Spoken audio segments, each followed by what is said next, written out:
in our country today. And I don't know if you call it a tweet storm because it's not Twitter anymore. It's an X storm or an X post storm, or I'm not sure what it is. But I caught Megan's post on X, a series about some of the fallout from the trial and what took place late last week. And there are all kinds of things in here that we should be rethinking what we think we know and what actually matters in the end to all of this. And as always, it's great to have Megan on the show. And Megan, welcome back. Oh, we just lost Megan. Okay. Well, there you go. That's welcome to a Monday. All the buttons are officially working and all the tests are being done. So I'll tell you where my day began today. I actually got a text from a good friend who's also one of the smartest people I know saying, hey, did you see Megan's winning the argument in terms of what actually matters coming out of the New York trial of the former president? And was quick scan through Megan's post to find some really fantastic analysis and some things that we should be rethinking about. Were we still lost her? We're okay. We're 0 for 2 on the Megan category. I'll give you a couple of the things that she actually went through a list of 10 things that we should rethink or think again about when it comes to the conviction that came out late last week. Of course, we covered that here live on KSL News Radio. And, of course, on the one side of things, you have kind of those that really detest the former president. Some of them were pretty muted in terms of what took place and how everything unfolded late last week. Now we have Megan. Megan, welcome back to the show. Thanks for having me. Sorry it was such a process. It's clearly a Monday. It's clearly a Monday. Indeed. Which is a good thing. Now, I know we're treading on very shaky ground because in your X thread today, you vowed that you were ready to stop talking about the former president's conviction. But we're going to make you talk about what you talked about one last time because that's the okay. analysis. And then you can be done. After Inside Sources. For you, Boyd, anything. Okay, there we go. Now we've got that set. All right, I want to bounce around to a couple of the things that you hit because I think these are the things that most the pundits and all of those who are trying to raise campaign money off of all of this stuff are just completely missing. And so I want to start with the impact in terms of how this impacts the former president's campaign, but more importantly, your point of what it might do to Senate and House candidates in those red and purple states and how that might play out. Yeah. So, I think it is hard to know at this point exactly how this is going to play out politically. We've had some early polling from Echelon Insights, a polling firm that went out and re-interviewed people that they've interviewed in the last 6 months and said, how are you thinking about now? They got about a 2% move, so they got about a 2-point shift from Trump to Biden. Over the longer term, I tend to think that that's probably going to erode a little bit. Yeah. Could go the other way. Can't make any promises, but I think it's probably going to be pretty marginal. Where I think this could actually be a problem is for Democratic candidates in purple and especially in Republican states and districts, where they're going to be asked, what do you think? Did he commit a felony? Was this just? And it's going to be hard to negotiate that because their progressives are going to want to hear them say, yes, the president is a felon. He deserved this. This was a righteous case. But that could really hurt them with, first of all, Republican voters. I think almost all of whom are very skeptical of this. Even, quite a few never Trumpers I have seen are very skeptical of this particular prosecution, not necessarily all of the prosecutions, but this one. And then, the kind of lower information, by which I mean not that they're stupid, but that they don't pay that much attention to politics. They have other things going on in their lives. But those voters who are kind of not as politically engaged, who tend to be less educated, also have less trust in the system and kind of think it's rigged.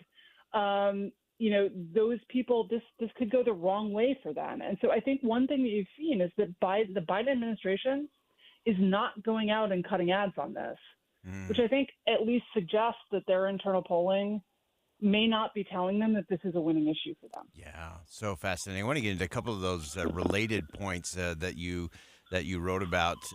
One is the impact of this on other cases and kind of the legitimacy of the system that you just kind of alluded to in terms of where we are in terms of these other cases Does this just undermine it because do they all get lumped together? Even though many people say it's the Georgia case that's probably the strongest or the most damning, and yet we're focusing on this New York case. Kind of describe your thinking in terms of these other cases, and then also this one that I think is so crucial, which is the legitimacy of the system. Right. And I think if you talk to a lot of progressives, if you talk to the liberals who are cheering this on, they'll say that it's important.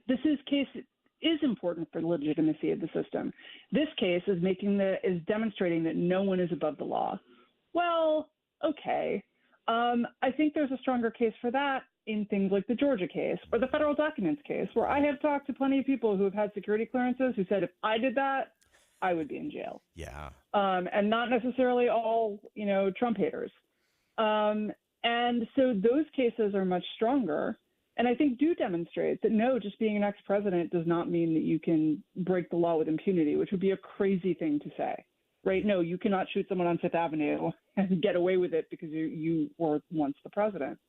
That said, I think that if you are going to make a case like that, because in authoritarian regimes, it's very common to pettily harass the opposition, especially if it's a competitive authoritarian regime. You get power and then you harass your opponents using legal means.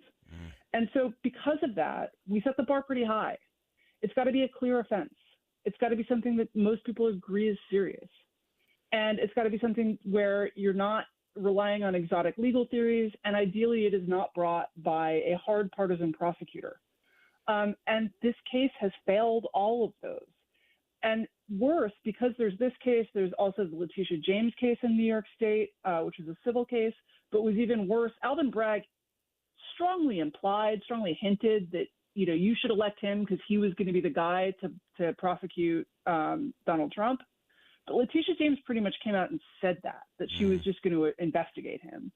And those cases, the problem is you have these other cases where I think you could demonstrate, look, no, you cannot be the president, an ex-president, and just mishandle classified documents. And not just that, but then recalcitrantly refuse to give them back and direct your employees to move them so that they can't be found.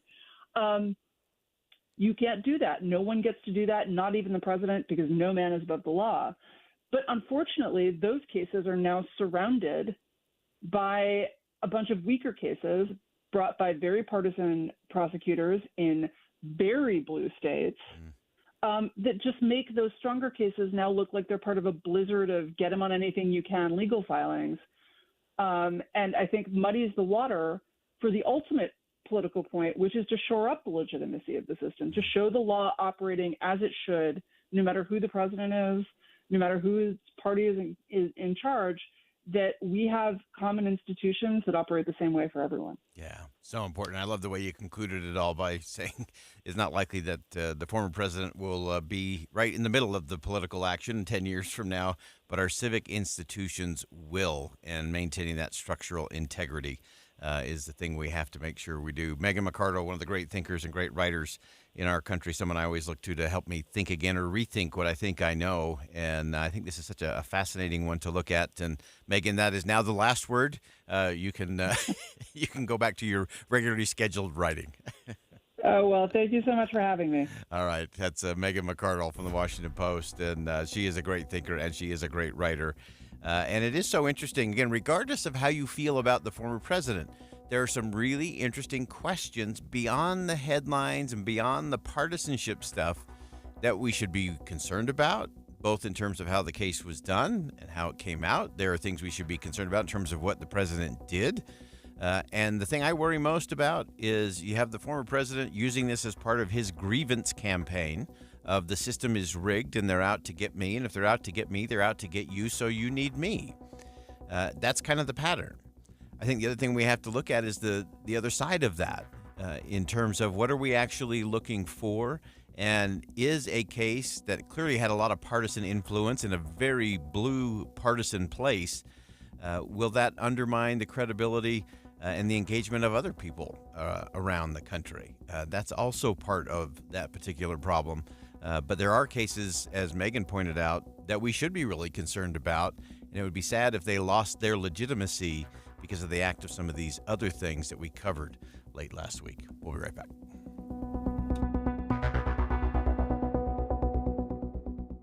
Think again on Inside Sources with Boyd Matheson. Utah's school vouchers 10,000 of these kids are using this scholarship. facing a UEA lawsuit. The voucher program has siphoned off $82 million. David DeGenovic have you covered. Help me and our listeners understand why this is a violation of the Utah State Constitution. Weekdays at 9 on KSL News Radio. You ready to go for the gold? Gold tier checking from Hercules Credit Union is something you need to check out today. There's no monthly fees. You get free credit monitoring. And get this, you get a new promotional rate of 4.25% on the balance in your checking account. Not your savings account. We're talking about the balance in your checking account. You actually can earn 4.25% on the balance. You also earn points every time you use your debit card. You can redeem that for travel and cashback gift cards and much, much more. The thing that's most important to me about Hercules Credit Union is it is about a relationship, not a transaction.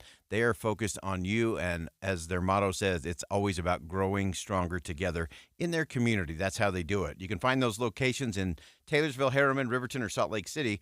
Or as always with our friends at Hercules, you can just find them online at HerculesCU.com. That's HerculesCU.com. Your neighbor Greg loves the springtime here in Utah, but he hates to paint, so he called Rhino Shield. We live in a beautiful two-story home that was built in 1916. Really been prepped and painted very, very poorly. Rhino Shield ceramic technology is formulated for our unique climate here in Utah and is Class 1 fire rated. We really had a lot of detail work, and the team at Rhino Shield spent really 4 days just on the prep work, and we were so excited to see that. And the cleanup was just impeccable. Utah, get the 25-year guaranteed protection of Rhino Shield right now for 15% off the regular price. We've gotten numerous compliments, and we've actually even had some of the longer-term residents of our community thank us for protecting the integrity of our home. This offer is limited, so call now 435-246-4466, 435-246-4466, or rhinoshieldwest.com. Go Rhino Shield. Paid for by Lyman for Utah. Governor Cox has presided over the worst collapse in housing affordability in Utah's history. Using taxpayer dollars to subsidize large developers is not the answer. If we don't fix this now, our biggest export will become Utahns. As governor, I have a plan to improve supply chains and permitting, to reduce government spending, which drives high inflation and interest rates, and to create a fair property tax system. I'm Phil Lyman, and I'm running for governor. Phil Lyman for governor. Want to keep your gas-powered engines running like new? Stable's proprietary formulas are proven by third-party testing to outperform the competition in keeping fuel fresh, preventing corrosion, and cleaning the entire fuel system. With Stable, you can have confidence you are doing the right thing for your engine's long-term health. Just pour into your gas can or fuel tank, then top off with fresh fuel. At every fill-up or when you store, start with Stable. Available where fuel additives are sold. The best things in life, they come in twos. 2 scoops of ice cream, 2 tacos. And now for a limited time, get our best deal of the year. Buy any phone when you switch to Consumer Cellular and get 2 months of service free. That's right, the same fast, reliable nationwide coverage as Big Wireless, now with 2 months free. Proof the best things in life really do come in twos. Visit consumercellular.com or call 1-888-FREEDOM. Second and third month of monthly base service fee waived for new customers with the purchase of a phone and activation by July 31st, 2024. Taxes, fees, and third-party charges will apply. See website for additional details. Common Spirit Health. Hospitals, clinics, and caregivers all connected to advance healthcare in Colorado, Kansas, and Utah. Healthcare with human kindness is here. Hello, human kindness. With the 3 things you need to know this hour, I'm Dan Bomas. First, a man who shot the manager of an Airbnb in Draper 2 years ago has now been convicted on 2 counts of murder. Second, the Israeli military says 4 more hostages held by Hamas have died. Third, a Southern Utah search and rescue team says jumping into waterfall pools is a bad idea. 77 degrees, mostly cloudy in Salt Lake City. And back to Inside Sources on KSL News Radio. Get deeper insights on the news from Inside Sources. Well, very late last week, the Biden administration very quietly expanded some of the support for Ukrainian military efforts to turn the tide of the war against Russia. In a change of policy, U.S. supplied weapons will be used in targeted strikes inside of Russian territory. There's a lot of fine print in there that is troublesome to me. However, as this war drags on into another summer, that's what I want to get to today. What is the summer going to look like? I think it's a crucial one. And Ukraine is obviously dwindling in manpower. It's a war of attrition in so many ways. It's been such a slog of meters and feet and inches at a time. Will there be enough in terms of support from the U.S. and from other allies to change the game during this season, this summer season, which is so important in terms of positioning on the battlefield? As always, we turn to our good friend, Army Colonel retired Jonathan Sweet, served 30 years as a military intelligence officer and is a contributor to the Kyiv Post, also in the Hill very often. And a great piece in the Kyiv Post talking about where the administration is and what that is actually going to mean on the battlefield. And Colonel Sweet, welcome back to the show.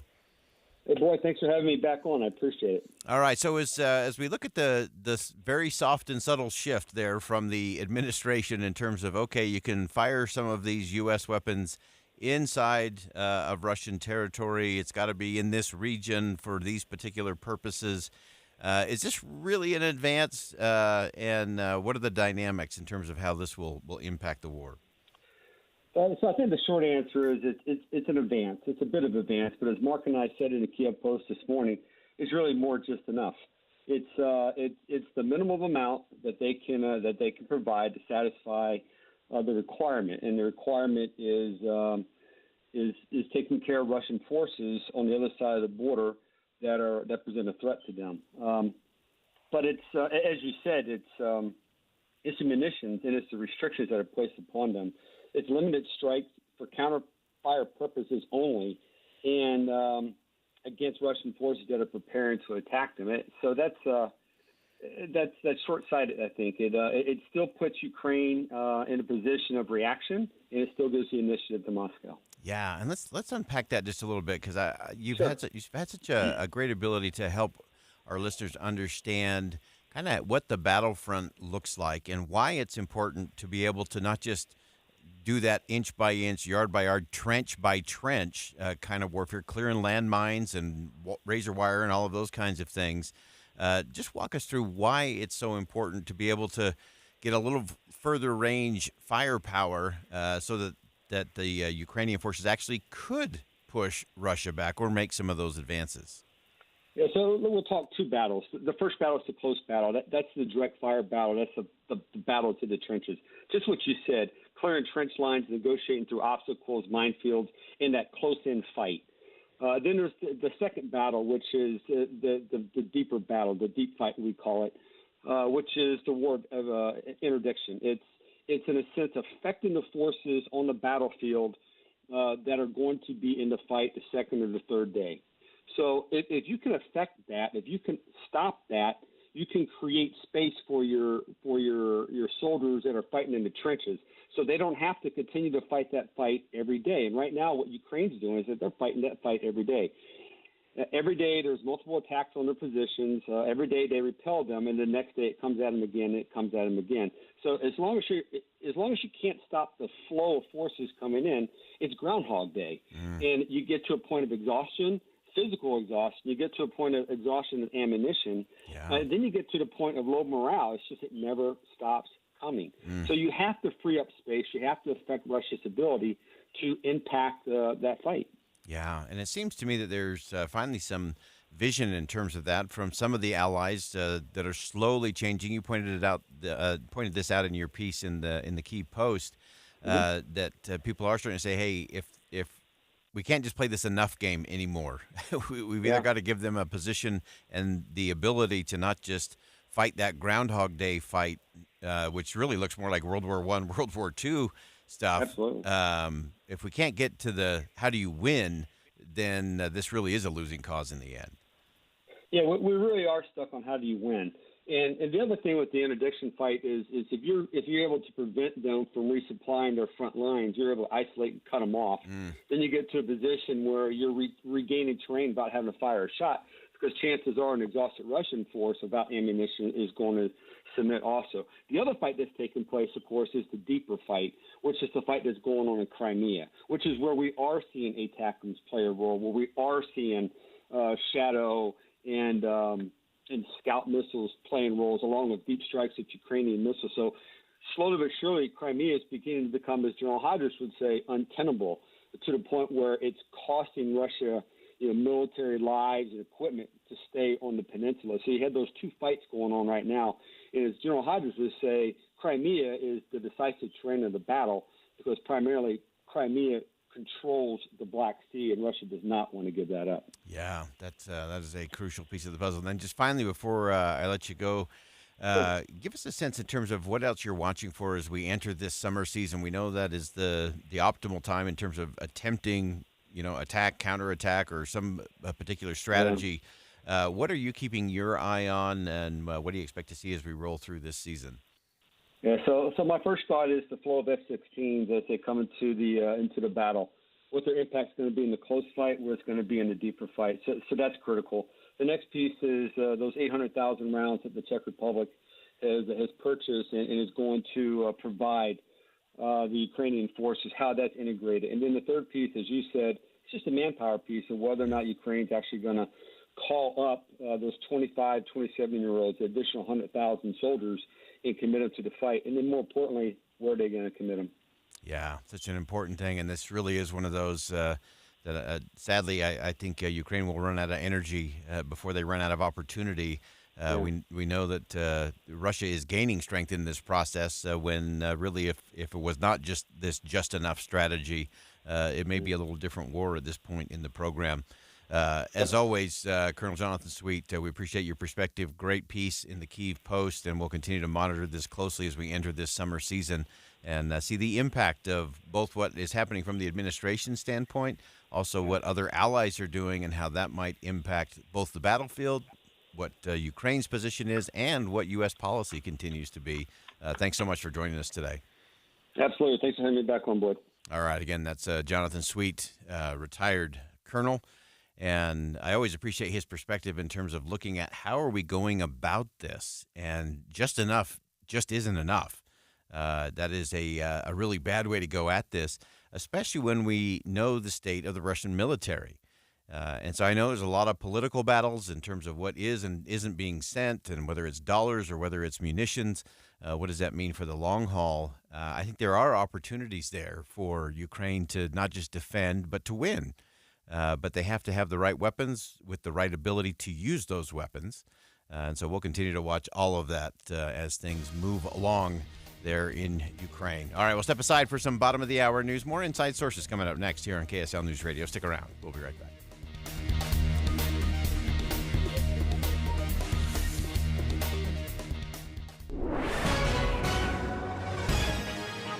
It's 1:30 at KSL News Radio. I'm Dan Bomas. KSL's top local story this hour: Utah's primary election fast approaching. And for those who choose to mail in their ballots, there's a way to follow those back to the county clerk's office where those votes are counted. You can track your ballot the same way as you track any other ballot, ballottracks.org. You can find links from my website. That's Salt Lake County Clerk Lonnie Chapman telling David Dujanovic ballots are mailed out tomorrow, but they have to be returned before Election Day. And you can also vote early in person starting on June 11th. Our top national story this hour from ABC News.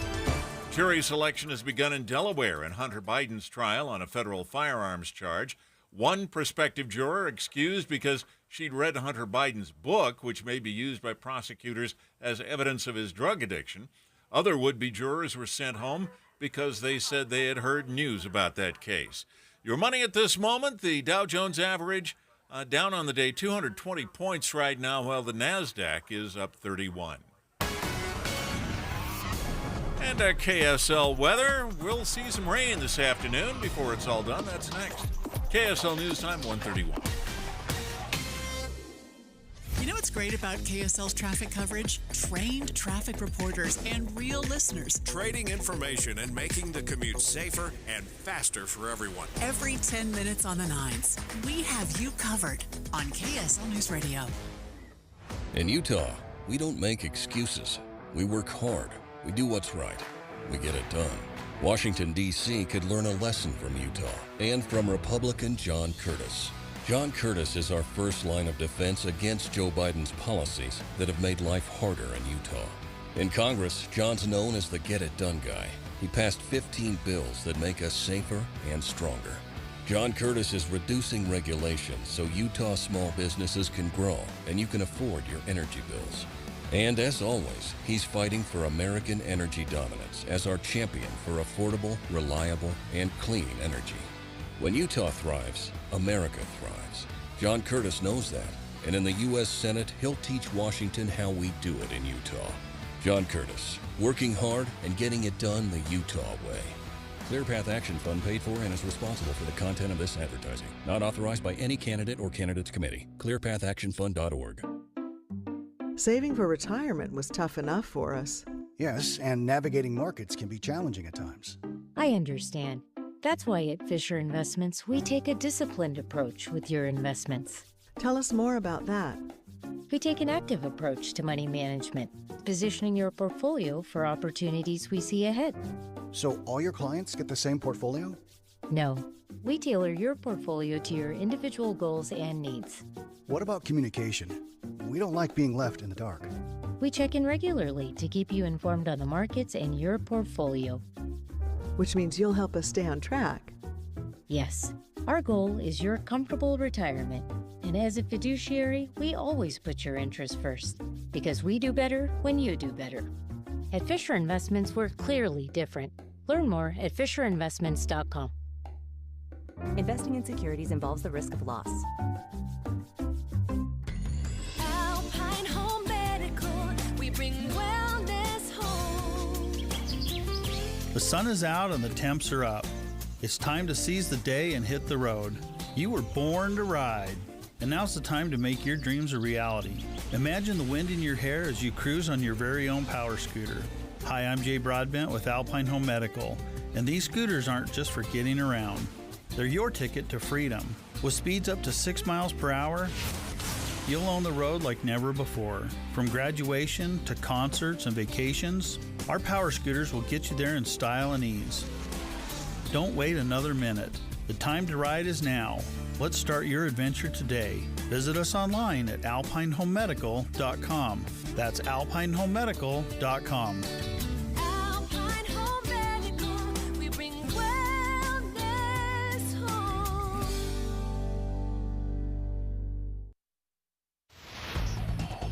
Traffic and weather together brought to you by Sinclair's DinoPay app. Save up to 20 cents per gallon. Here's Ricky Meese. No accidents, but we do have traffic that's a little busy and slow on southbound I-15 approaching 7200 South.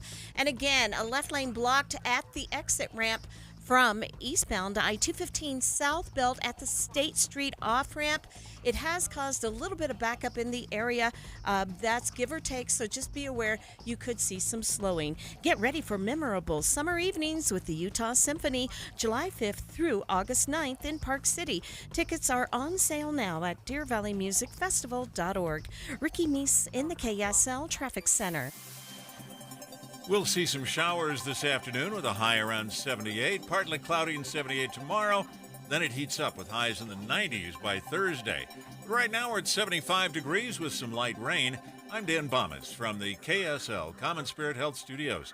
Listen online at kslnewsradio.com. We're Utah's news, traffic, and weather station. Inside Sources. Inside Sources. America's voice of reason. Boyd Matheson. On Utah's home for elevated conversation. Inside Sources on KSL News Radio.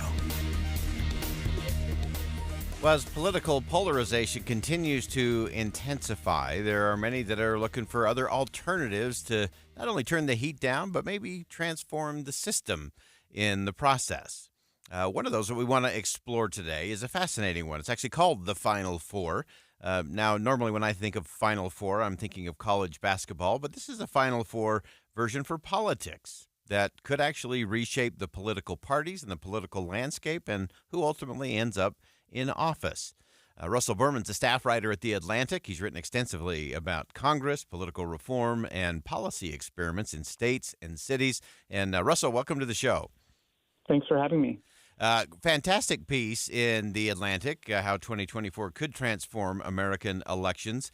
And I'm going to tell our listeners, wherever you are on the process or whatever political party you think you are or aren't in, or you are exhausted or exasperated by, I just want you to listen and rethink a few things as we go through this process. So you did a deep dive, Russell, on what's happening in the state of Alaska with what's being termed the Final Four system for selecting people for public office. Give us the breakdown. Yeah, so this is a reform that combines a nonpartisan primary, so they get rid of the party primaries, and the top four candidates advance to the general election, and then in the general election, they use ranked choice voting to determine the winner. And so Alaska voters approved this in 2020, and it went into effect for the 2022 elections. And the results were interesting. They elected moderates, a moderate Democrat to the House, Mary Peltola, who won a seat that Republicans had held for nearly 50 years, and she defeated Sarah Palin, the former Alaska governor, and the 2008 vice presidential nominee. And it reelected the moderate Republican Senator Lisa Murkowski. The biggest impact, though, might have been in the state legislature, where in the state Senate, after the election, the Democrats had narrowed a Republican majority, but the Republicans still held a majority. But the Republicans and the Democrats basically formed a coalition and got a whole lot of stuff done. They decided to basically set aside the most polarizing, divisive social issues like abortion and gender identity that had, been the topics of a lot of legislative battles in other states on the state level, and focus on sort of the nuts and bolts: budgets, pensions, education, energy. And I talked to one of the legislators, and she said the consensus was that it was the most productive 2 years that they had in anyone's memory. And they attributed that to not just the people who were making the compromises, but the way that they were elected, because they were responsive to a broader electorate. They weren't responsive only to the small, partisan, polarized primary electorates that really determine the outcome of most elections, because most elections, whether on the state legislative level or for Congress or even for Senate, are not really decided in November. They're decided in the party primary, because it's either a red district, a red state, or a blue district, or a blue state. And therefore, it's a much smaller and more partisan electorate that is making those important decisions. And then the people who are elected end up having to cater to that constituency that elected them. And so that's how you see either, far right extremism or far left extremism, just depending on the district and the state. And so in Alaska, they've only had one legislative session, essentially 1 2-year term since that 2022 election, but the legislators at least seem to like it a lot. Yeah, I think it's called governing. It's a radical. Yes, that's another word for it. It's a radical idea, and I do love the fact you pointed this out in your piece, that the system is really designed as a radical reform to de-radicalize the politics, Right. and it really is for the vast majority of voters who are exhausted and exasperated by the political parties. Give us a sense in terms of how are the political parties dealing with this? Clearly, this is not based on ideology. This is like for the normal human beings who are out there working their jobs, raising their kids, and making a difference in their community. Well, of course, it depends on the state, and it depends on the dynamic and the power structure in each state. In Alaska, the Democrats seem to be perfectly fine with it because they won a seat. There's only one House member in Alaska, and they won that seat, as I mentioned, for the first time in 50 years. And they got more power in the state legislature. But the Republicans are the more conservative, sort of Trumpier Republicans are trying to repeal it. And they've actually put a measure on the ballot this November, pending court decisions as to whether it'll stay on the ballot, but in which the Alaska voters will have another chance to decide if they want to keep that system or repeal it. In Colorado and in Nevada, these are two states where the reformers, the people behind the Final Four system, are trying to expand this to a number of other states, all of which happen to be in the West. And in Colorado, where the Democrats have most of the power, they have the governorship and both senators and control of the state legislature, they are opposing it, and the Republican Party is opposing it as well. And the same is true in Nevada.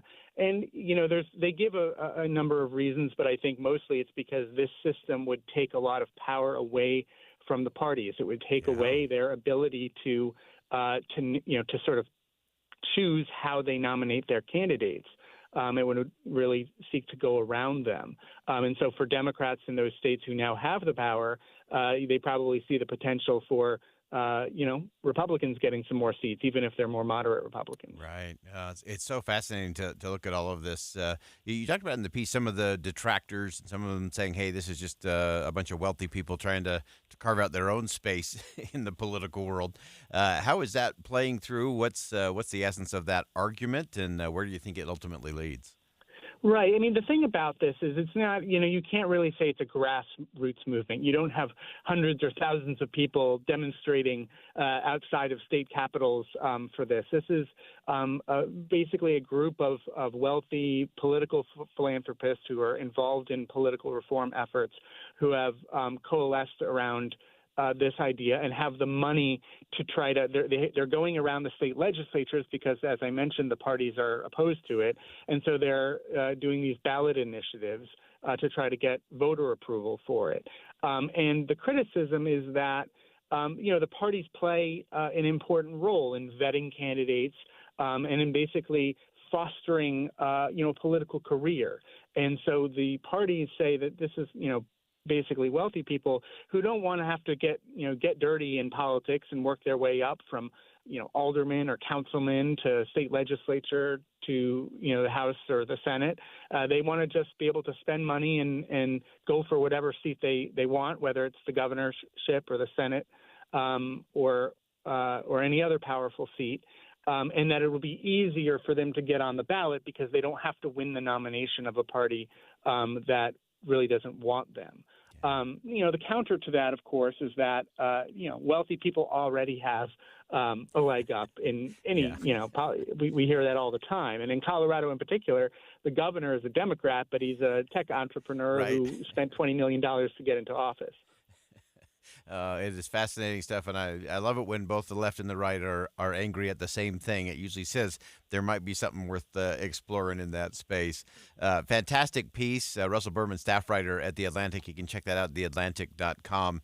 And as we're looking for ways to change the dynamics, I don't think incremental change is going to do it. And so I think ideas like this, you have to explore and go down the path to see if we can get some quantum change, because the marginal change is not going to change because it won't change the behavior of those that are in office or the political powers that support them. Russell, thanks so much for joining us today. Great piece. Thank you. That's Russell Berman from The Atlantic. And again, whether you think that's a great idea or a horrible idea, it is an idea, and it's an idea worth having a conversation about, because if nothing else, it changes the way we talk about who we're going to vote for, especially in a primary election coming up here on the 25th. Ballots will hit your box probably on Wednesday. We'll be right back.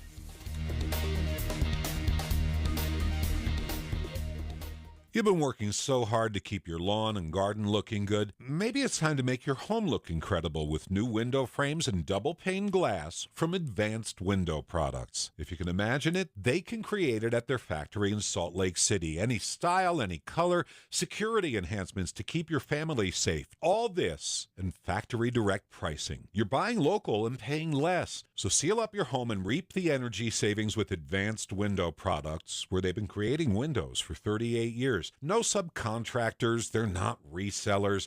They build the windows, they install the windows, and they guarantee them for life. And right now at their summer special, get an extra $2,500 off on 10 windows or more. They offer 0% financing and even buy now, pay later. Busy season's just hitting. Call now. Advanced Window Products, $2,500 off. But you have to call 801-850-9100. That's 801-850-9100. Or go to advancedwindowsusa.com. KSL offers the best daily newsletter in the state. It's the 3 things you need to know. Every weekday, we deliver quality and relevant content to your inbox. No ads, no spam, just the 3 things you need to know to be informed about the world around you. Subscribe today Visit KSLNewsRadio.com or text the word inbox to 57500. That's inbox to 57500. Hi friends, Dan the Laptop Man here from PC Laptops. I get a lot of emails from people all the time. Here's one. Dear Dan, I hear your talk about a lifetime service guarantee. Free? Really? Please help me avoid all your fine print and be honest about what free means. You understand that we should be very wary of a free offer? Signed, Skeptical. Hi, Skeptical. I remember 22 years ago when we started PC Laptops and our lifetime service guarantee, people thought it was too good to be true. Well, after a decade, people started believing me a little bit. But it's been 22 years of having the privilege to serve our friends and neighbors like you. Our lifetime service guarantee has become the most trusted warranty in the industry. You can get a brand new PC Laptops desktop computer, and they start at only $29 a month. Check us out at PCLaptops.com. That's PCLaptops.com. Here's to seeing you soon, Skeptical. The Management Minute is a service of the MBA program in the John M. Huntsman School of Business at Utah State University. I'm Professor Scott Hammond.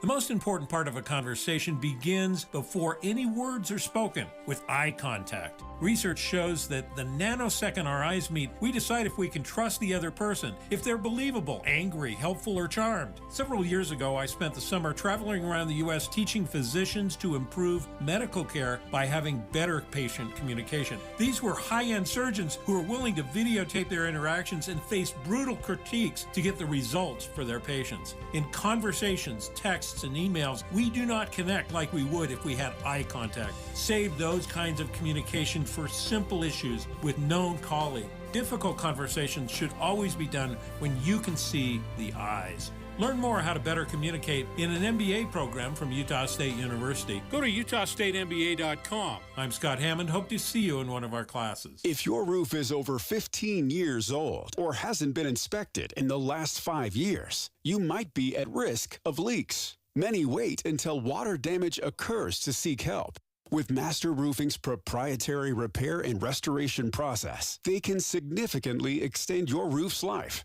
Don't wait for a disaster. Call the Masters at 801-383-0072 or visit masterroofingutah.com for a free assessment today. Magic is coming to Dave's Bernina in Provo and St. George. The all-new top-of-the-line Bernina 990. Come in for an amazing special pre-order offer. Save big on trade-ins and demo machines while they last.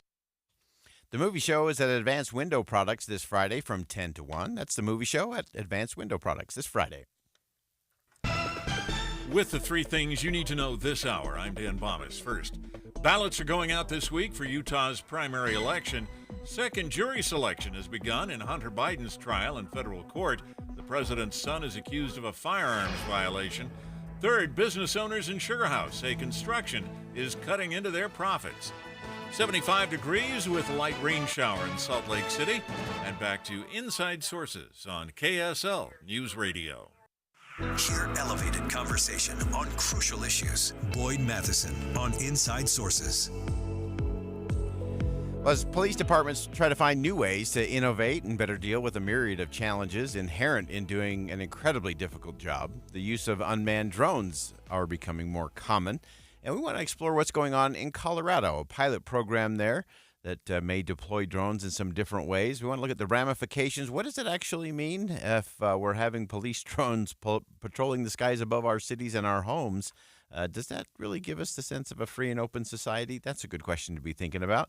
We're going to do that with Joe Lancaster, assistant editor at Reason. You can check out his piece at reason.com. And Joe, welcome to the show.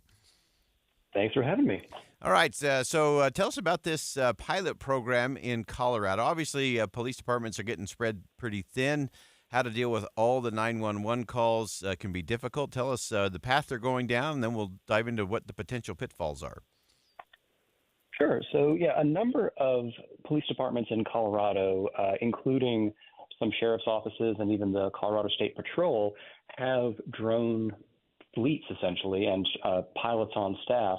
And they are either moving or have moved in the direction of deploying drones instead of officers for certain 911 calls. Now, I mean, the way that they describe it, this wouldn't be for, mass shooters or truly dangerous scenarios. But the way they describe it is much more for lower level things where it's not entirely sure from the outset if an officer is actually needed. Something like one sheriff gave the example of if a traffic light is out or if a vehicle is stopped on the road, for things like that. Yeah, and so as you look at that, and that makes sense to me. It's like, okay, if you got a traffic light out, or if you're something that you don't necessarily need an actual officer to show up and deal with or do a real assessment of, that seems to make some sense. But then when you start unpacking that a little bit, there's clearly some problems that go along with that in terms of privacy concerns and what it actually means in terms of the police and their relationship to the community.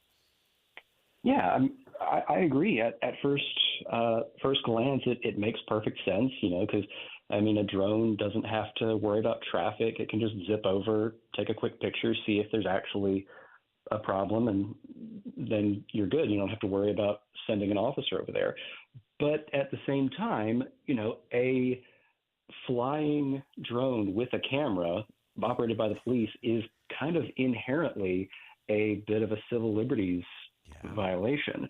Just, something that is kind of all-seeing and all-knowing in a sense, just surveilling over cities. And when we think of the panopticon, the theoretical concept about a prison where everybody is being surveilled at all times to the point that it doesn't actually matter if anyone's actually watching because everybody knows that they could be watching.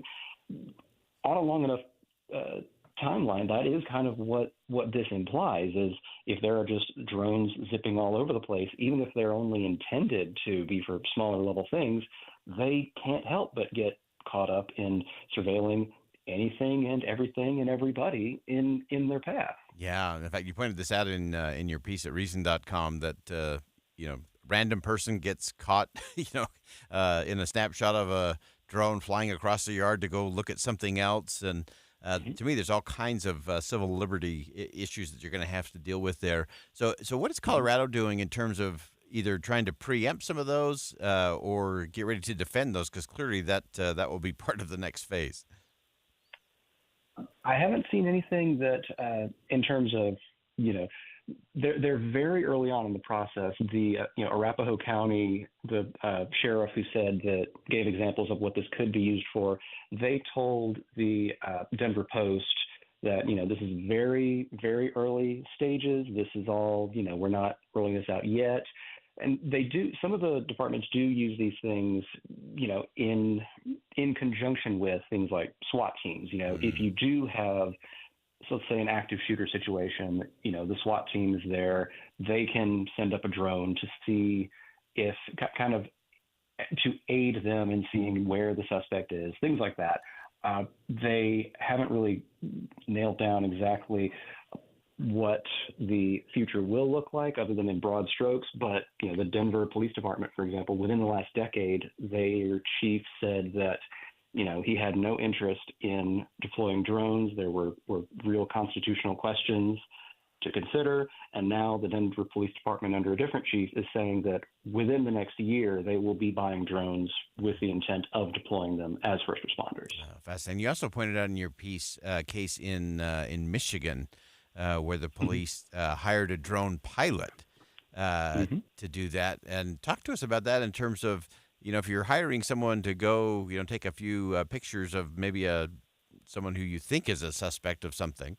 That's a heck of a lot easier than going to get a warrant. So kind of walk us through the Fourth Amendment aspect of that. Absolutely. Yeah, that one is a real head scratcher, to put a nicer term on it. But yeah, a couple has a 5-acre plot of land in Michigan that they live on.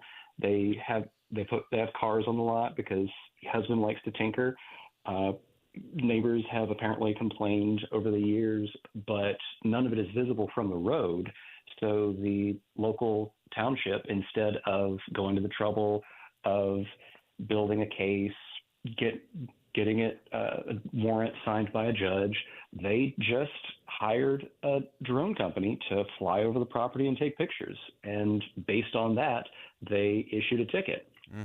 And just recently, last month now in May, because the couple sued, said that this is a clear Fourth Amendment violation, the state Supreme Court said that, well, the exclusionary rule, which is the rule by which evidence collected illegally can't be used in court, the state Supreme Court said, well, that doesn't apply because this isn't a criminal case. This is a civil violation. They said that the exclusionary rule is to protect people from police officers behaving badly, and these weren't police officers; they were zoning officials. So it's fine. It's fine if they did that. What could possibly go wrong? Sure. Yeah. Oh. They didn't have a badge, so it's fine. Yeah, it should be just fine. Not a problem. Mhm. Oh, man. Anything else we should be watching for? Because clearly this is going to continue to evolve, not just in Colorado and Michigan, but clearly in other places around the country. Are there any other cases or any other instances or things that you're kind of keeping your eye on as this whole use of drones in the police process continues to expand? It's definitely a thing that has, and this is, drones are just a piece of technology. So as technology advances, of course, people are going to find different uses for it, for good or for bad. Right. And so the law is just going to kind of play catch up. There was a little bit of good news recently, just within the past few months. Alaska had a similar case where the police, flew over somebody's land. They actually flew a plane with a high-powered zoom lens to see if he was growing marijuana, and the Alaska Supreme Court ruled against them and said basically that, just because theoretically someone could happen to see someone's backyard does not mean that you're immune from having to get a warrant to literally fly over with specialized equipment to spy on somebody. So that is a bit of good news in a field that I feel like is only going to get more and more use cases over the next few years. Yeah, fascinating stuff. Joe Lancaster, assistant editor at Reason. You can check out his piece at reason.com. And Joe, thanks so much for joining us today. This is a fascinating one. A lot of ramifications there. We'll continue to watch it unfold. Thanks so much for joining us today. Absolutely. Thank you for having me. All right. Again, that's Joe Lancaster from Reason. And as we advance in technology, just as Joe said it, as that technology advances, there'll be more and more uses, some for good, some for ill. And so that's why we have to watch it and see what's going on. This is clearly a space where if suddenly we have a lot of things flying over our space and our backyard, could be some violations there for sure, even in the interest of safety. A lot to debate there for sure. All right, that wraps up hour number one of Inside Sources here on KSL News Radio. We'll step aside for top of the hour news. More Inside Sources coming up next. Stay with us.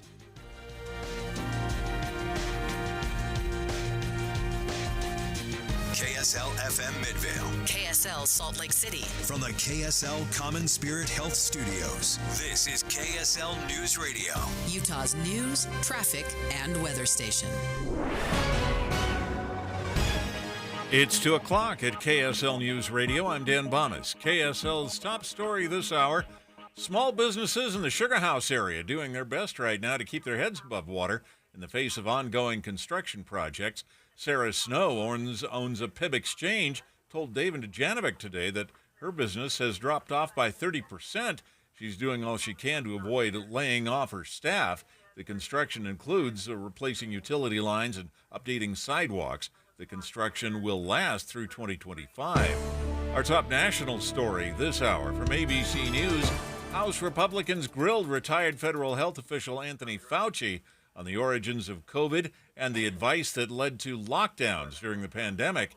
ABC News national correspondent Stephen Portnoy reports. Under intense questioning from House Republicans, Dr. Anthony Fauci insisted U.S.-funded research in Wuhan could not have sparked the COVID pandemic. It is molecularly impossible. Still, Fauci said he can't rule out the chance that COVID did leak from a lab. I have always kept an open mind to the different possibilities. Fauci distanced himself from social distancing guidelines that have since been discredited. The CDC was responsible for those kinds of guidelines for schools, not me. Stephen Portnoy, ABC News, Washington.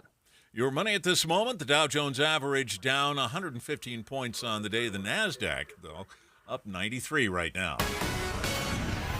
And a KSL weather. Yeah, we could get some raindrops this afternoon. That's next. KSL News Time 2:01. We hope you have the right app on your phone for news. You probably have dozens. But the KSL News Radio app, well, it makes our live stream super easy. Plus, our talk shows are right there as podcast for your workday. That's the app for KSL News Radio. Debbie Myler, wife of Attorney General candidate Frank Myler. Candidates speak theoretically about helping the oppressed and abused. Frank actually does that. I know because I work with him. He's actively fought these battles for years, providing free legal advice to people in some of the most desperate situations. I've seen the fruits of Frank's labors. We want an Attorney General who cares. Frank is that person. Vote Frank Myler for Utah Attorney General. This is Frank Myler, and I approve this ad. Paid for by the committee to elect Frank Myler Attorney General. Summer is finally here, and it's time to take advantage of Zero Res's best deal of the summer. Clean before your barbecues, graduation parties, family reunions, and gatherings that you're hosting to make your guests feel right at home. Call the cleaning pros at Zero Res and get 3 rooms of carpet cleaning starting at just $99. Plus, the 4th room free, and take 20% off your air ducts cleaning. You owe it to yourself, your health, and your home. Schedule your appointment at ZeroRes.com or call 801-288-9376 and ask for the KSL special. Spell it backward or forward. It's the right way to clean. Zero Res. Hey everyone, it's Ted from Consumer Cellular, the guy in the orange sweater, and this is your wake-up call. If you're paying too much for wireless service, you don't have to keep having that nightmare. Consumer Cellular has the same fast, reliable coverage as the leading carriers for up to half the cost. So why keep spending more than you have to? Seriously, wake up! And call 1-888-FREEDOM or visit consumercellular.com. Savings based on cost of Consumer Cellular single line 1, 5, and 10 gig data plans with unlimited talk and text compared to lowest cost single line postpaid unlimited talk, text, and data plans offered by T-Mobile and Verizon January 2024. Thanks for calling Discover. This is Gabby. Hey, Gabby. It's Jennifer Coolidge. Hi. I'm so glad I reached you at 2 a.m. Oh, of course. Anyone with a Discover card can call and talk to a real person 24/7. Now, how can I help? Yeah, I used my Discover card to buy these yellow pleather pajamas, and I'm just not sure I'm pulling them off. 24/7 U.S.-based customer service. It pays to Discover. Limitations apply. Learn more at discover.com/creditcard. Traffic and weather together now, brought to you by Sinclair's DinoPay app. Save up to 20 cents per gallon. Here's Ricky Meese. Freeway traffic in the valley in really good shape. No accidents or delays. We do have the final cleanup of a crash at 2100 South and 10th East in Sugar House. Ricky Meese in the KSL Traffic Center. We'll see some showers this afternoon with a high of 78. Partly cloudy of 78 tomorrow. Then it heats up with highs in the 90s by Thursday. Right now, we're at 75 degrees with a little light rain. I'm Dan Bomas from the KSL Common Spirit Health Studios. Listen online at kslnewsradio.com. We're Utah's news, traffic, and weather station. Inside Sources. Inside Sources. America's voice of reason. Boyd Matheson on Utah's home for elevated conversation. Inside Sources on KSL News Radio. Well, as artificial intelligence capabilities improve, a disturbing new threat has emerged that could undermine the integrity of elections, sabotage voter confidence. Sophisticated AI tools can now create stunningly realistic reproductions of politicians' voices, which opens the door for misinformation, disinformation, all kinds of stuff. Throughout the troubling technology, it's obviously a lot of emerging things that are happening in terms of AI, but there are bad actors out there already. And so as we look at how this is going to impact all of us, we need to look at what action should be taken to get the right kind of guardrails in place, especially as it relates to our election. So even though we always talk about how important new technology is, we might need to rethink about how that's going to be deployed. Let's begin. Think you know the news of the day? Think again with Boyd Matheson on KSL News Radio. Well, it's interesting to see how the AI game continues to move forward, and we turn to Nick Roberts, staff writer at The Hill, focuses on state politics and campaigns, as well as defense and court reporting. And Nick had a great piece on AI programs that can easily impersonate President Biden and others, and how that might actually manipulate elections. Talking about elections a lot this week here in the state of Utah, with a primary season beginning and ballots hitting mailboxes, on Wednesday. Nick, welcome back to the show. Thanks for having me. All right, so let's dive into this.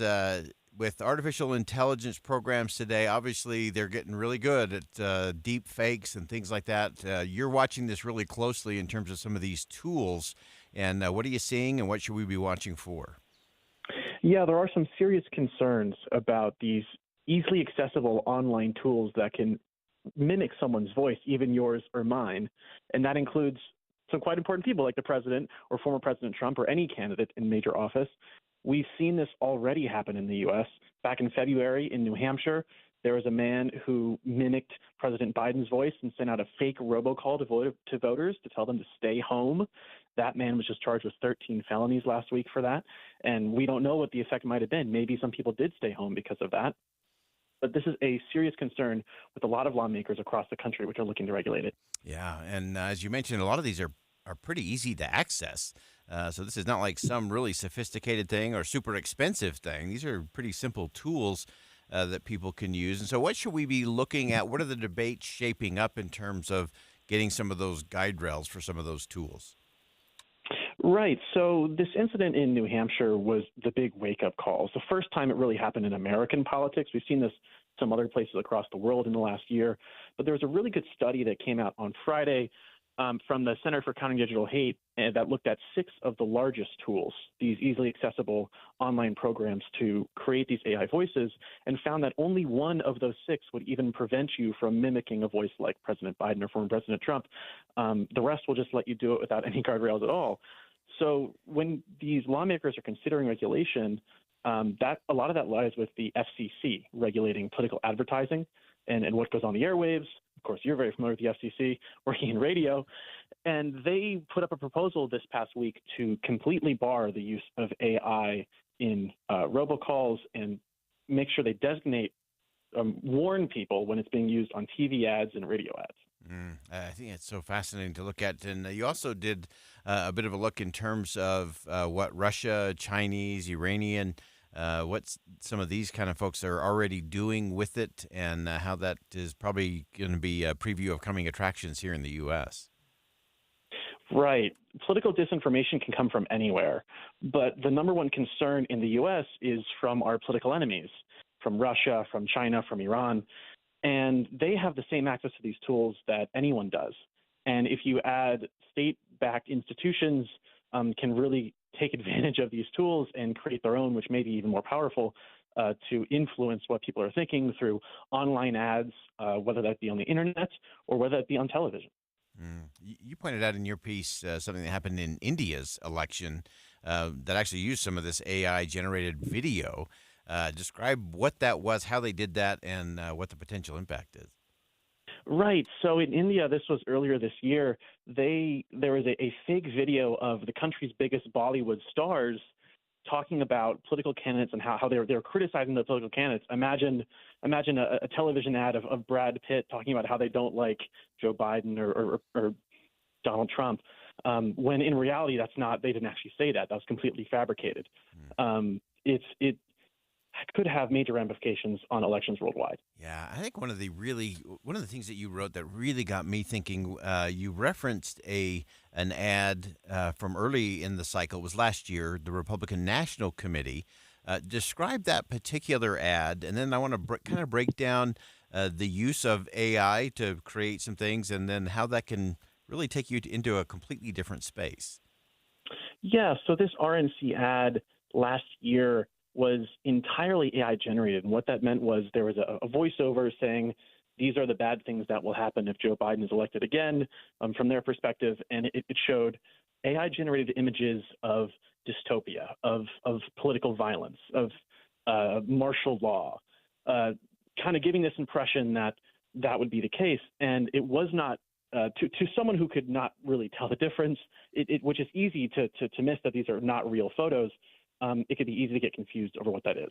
Yeah, and we've also seen that in even some of these places, these war-torn areas where you may have something in the foreground that is an actual picture, but then you've got a lot of AI stuff generated around it to create, a certain emotion to make you for this government or against that government or this group of people or that group of people.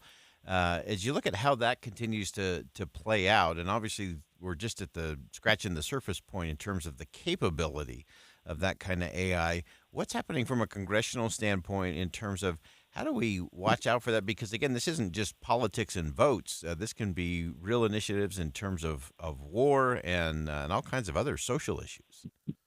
Right. So I noted that regulation has started at the FCC, and that's already moving from the Biden administration. But in Congress, Senators Amy Klobuchar from Minnesota and Lisa Murkowski from Alaska have already gotten the gears moving on some early regulation that would regulate the use of this AI technology. However, there's been a big debate in Congress over the last 6 to 9 months over what to do in general because it's such a fast-moving technology. It's hard to get in front of it. Yeah. And then what should we be doing as voters and as consumers of content online, especially in the political space, in terms of making sure we're keeping our eyes sharp and not being deceived by whether it's a deep fake or some AI-generated content? Well, the saying goes, never believe what you read on the internet, and that still is true. Always a good it's motto. Even more true now. It's even more true now because it could even be videos on your screen. It could even be voices that you hear in a video or on a robocall or on the television that are not entirely real. It's just being vigilant and double-checking what you're seeing and doing your own research is really important. Yeah, it is. Making sure you check all the facts and that you go both vertically, go up and down the food chain and side to side to see who else is talking about it and how, because we have to stay vigilant, and that is a you and me issue to make sure we stay on top of all of that. Nick Robertson, staff writer at The Hill, and great piece. You can check that out at thehill.com today. And I do want to note that both Nick and I were live today. This is not AI-generated content.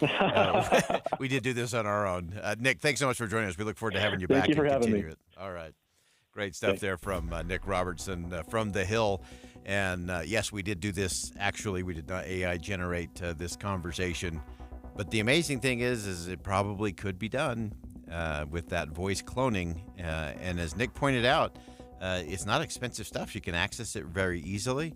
And so good people will use it for some good things, and some really bad folks will use it for some bad things. And when it comes to politics, you've got to be very vigilant in terms of what we're looking at and what we're buying into, because it's easy to manipulate all of those things. And the goal, of course, is always to get to the truth and to make sure that misinformation and disinformation aren't driving our dialogue and our conversations, and especially the direction of our communities and our culture.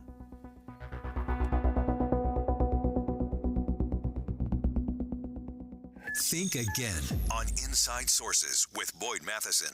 All of your favorite KSL hosts in the palm of your hand. Hello, good morning. Hey, it's so early. They're on your phone. Great vacation photos. Oh, thanks. Yeah, that was fun. Courtesy of the KSL News Radio app. That's a family-friendly movie. I think you'll really enjoy it. Okay, then. Buy tickets. When you can't listen live, Can we talk about something? Can I wait just a little bit? I got a meeting. Okay, cool. We'll be here. listen on the app. The app for KSL News Radio. Healthcare with human kindness is here. It's at Common Spirit Health. Hospitals, clinics, and caregivers all connected to advance healthcare in Colorado, Kansas, and Utah. Together, we have a common purpose, partnering with you in health and healing using powerful medicine, powerful technology, and the greatest power of all, human kindness. You'll know it when you see it, because human kindness is in every care site and in every caregiver. Common Spirit Health. Hello, human kindness. Paid for by Lyman for Utah. Governor Cox has presided over the worst collapse in housing affordability in Utah's history. Using taxpayer dollars to subsidize large developers is not the answer. If we don't fix this now, our biggest export will become Utahns. As governor, I have a plan to improve supply chains and permitting, to reduce government spending, which drives high inflation and interest rates, and to create a fair property tax system. I'm Phil Lyman, and I'm running for governor. Phil Lyman for governor. Curious about stem cells? Stem cell therapy is revolutionizing the medical industry. Tony Robbins, Joe Rogan, and Mel Gibson are all talking about the benefits, helping to repair damaged tissues, reduce inflammation, and improve recovery times for a variety of conditions, including chronic pain, injuries, hair loss, and skin care. It provides a promising alternative to traditional surgical procedures. Stem cell therapy may be the treatment for you. Join David Costellar, founder of Regenerative Research Group, for an evening of education on stem cell therapy, the features and benefits, this Thursday at 6 p.m. at the Hyatt in Lehigh. Tickets are $20 at the door, or register for free at eventbrite.com and search stem cell therapy, or call 866-STEM-EVENT. Join David for an evening of education on stem cells. Register for free admission, eventbrite.com stem cell therapy, or call 866-STEM-EVENT. This Thursday, 6 p.m. at the Hyatt in Lehigh.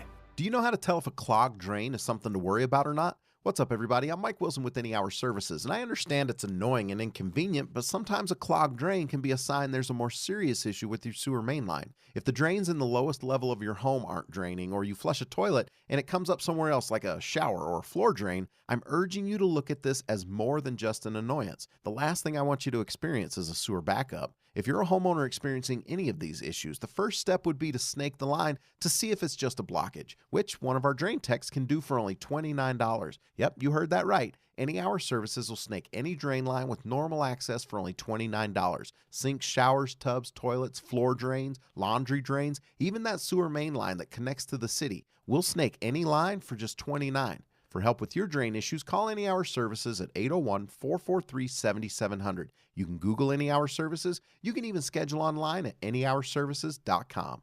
No one helps more homeowners than Any Hour Services. Springtime in Utah, and if you're a business owner that hates to paint, do what business owner Al did. He called Rhino Shield. I was watching TV one night and saw the Rhino Shield ad, and I thought, well, if they can do a house, they can probably do a building. Rhino Shield ceramic technology is formulated for our unique climate here in Utah and is Class 1 fire rated. So they came out and they gave me a price, showed me how the Rhino works, how it lasts, and how the guarantee works. Utah residential or business, get the 25-year guaranteed protection of Rhino Shield right now for 15% off the regular price. They waited for us to leave, and they worked Saturday and Sunday so they wouldn't affect our business at all. This was the great part of it. I came back Sunday night, and you couldn't even tell they were here. There was no paint on the ground. They did a fantastic job. Utah, this offer is limited, so call 435-246-4466, 435-246-4466, or visit rhinoshieldwest.com. I want to take a minute and talk to those of you that love to do, particularly this time of year as things have warmed up, and I think we can officially call it summertime. You are concerned that you might not be able to do the things you love outdoors that are usually of a more physical nature because you've had some joint pain, a shoulder or a hip or a back that's been bugging you, and you don't like the idea of surgery and the downtime that comes along with it, or the idea of taking drugs for it. QC Kinetics has arrived in Utah, non-surgical joint pain relief that has helped so many people in the country, and now they can help you too. Their advanced treatments harness your own body's ability to restore and repair damaged joint tissue, and they've got locations all over the valley to help you. Mill Creek, Provo, and Bountiful. They're under the direction of a former orthopedic surgeon, Dr. Mitchell Scheinkup, who has been in this business now for over 20 years. Call the number and get a free consultation. 385-766-1987. That's 385-766-1987. QC Kinetics. My wife and I always loved doing everything together. Jiu-jitsu, kayaking, and intimacy was always on point. It was around my early 30s when I noticed a downward trend. Watching a lot of TV, putting on weight, and just full of self-doubt. I had tried another men's clinic with disappointing results. It's the personalized treatment I receive at Revive Men's Health that has been the complete game changer for me. I've got my energy and motivation back, I'm feeling stronger than I did in my 20s, and it made me a much better husband to my wife. I'm Eric Ramos, healthcare provider at Revive Men's Health. If you are always feeling tired or moody, have a difficult time sleeping, or decreased libido, you may be suffering from low testosterone. Book your free T-check and exam at Revive Men's Health Salt Lake City. Call 801-263-7777. That's 801-263-7777. Or visit ReviveMen'sHealth.com. Cedar City Brian Head is full of things you love. From the Shakespeare Festival to cozy cabins, stargazing, and more. Get to know you in Utah. Plan today at visitcedarcity.com. The Good Feet store, the life you love, starts here. With the three things you need to know this hour, I'm Dan Bomas. First, some small businesses in Sugar House are hoping they survive the ongoing construction in their neighborhood. Second, a man has been convicted on 2 counts of murder in a shooting at a Draper Airbnb 2 years ago. And third, Dr. Anthony Fauci may be retired, but Republicans in Congress brought him back for some intense questioning. 75 degrees with light rain in Salt Lake City. And back to Inside Sources on KSL News Radio. Get deeper insights on the news from Inside Sources. Winston Churchill once said that we shape our buildings and then our buildings shape us. Now, sacred places have graced our urban landscapes for generations as a reminder of our shared human journey. However, many of these historic churches, synagogues, and mosques now really face an existential crisis. Their very existence is being threatened by dwindling membership rolls, crumbling infrastructures, a lot of repairs needed.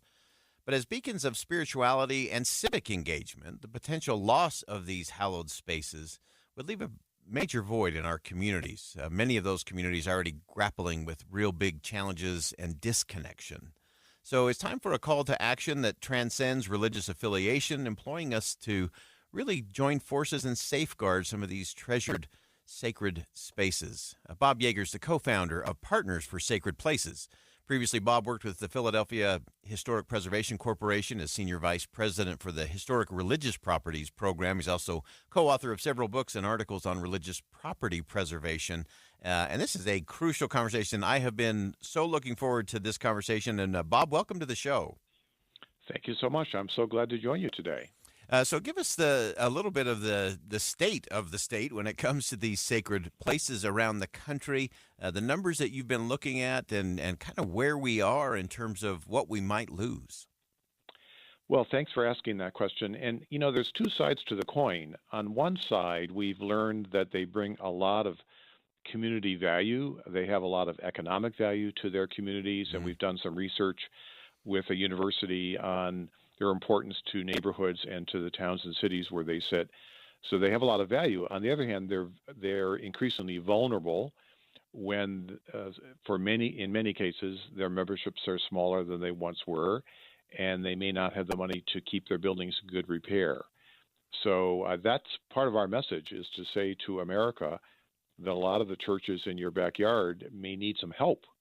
So what can we do to step forward and kind of talk to them and be aware of the help that they could use? Yeah, and so let's break that down just a little bit. One of the things that you point out in your piece is that many of these places have served a real important civic role over the years as well, and whether that's been a place for youth groups to gather, or AA meetings to take place, or even voting and those kinds of things to take place. And now we're starting to lose that again. What does that look like in terms of the disconnect from community? Well, you know, that's a really good point. We call that contribution their halo effect. We love that play on words, you know, and if you see a church or a synagogue or a temple on a map, there are radiating circles of influence because they've opened up their buildings, they've shared their space. When people come and take part in events at the church or synagogue, they spend money in the neighborhood. So if you add all that up, for an urban church, it's $1.7 million a year in economic impact. And for a rural place, it's about $735,000. So there's this enormous impact.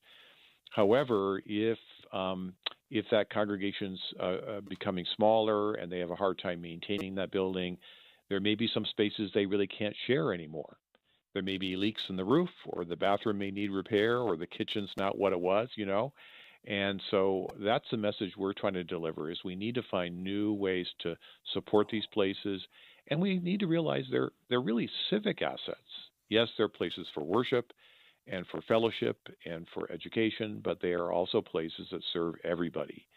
And that's an important message. And I think a lot of our civic leaders have not really heard that before. And so we're saying, can we come together to find new ways to fund and support these places? Yeah, so important. And I think it's so vital that we call it out. This is not just for the people of faith. This is for people of all faith and for people of no faith at all.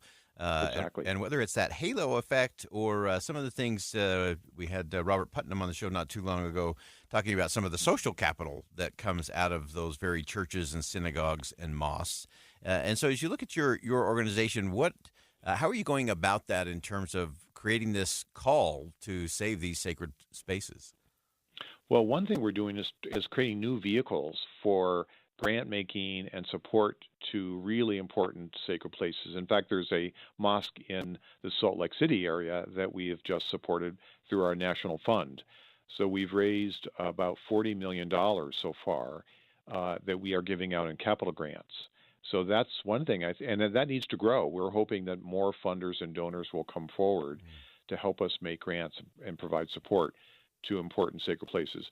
We're also trying to help congregations, really talk to their community in new ways, engage them in new ways, invite them in to walk around the building. A lot of churches now have underused space.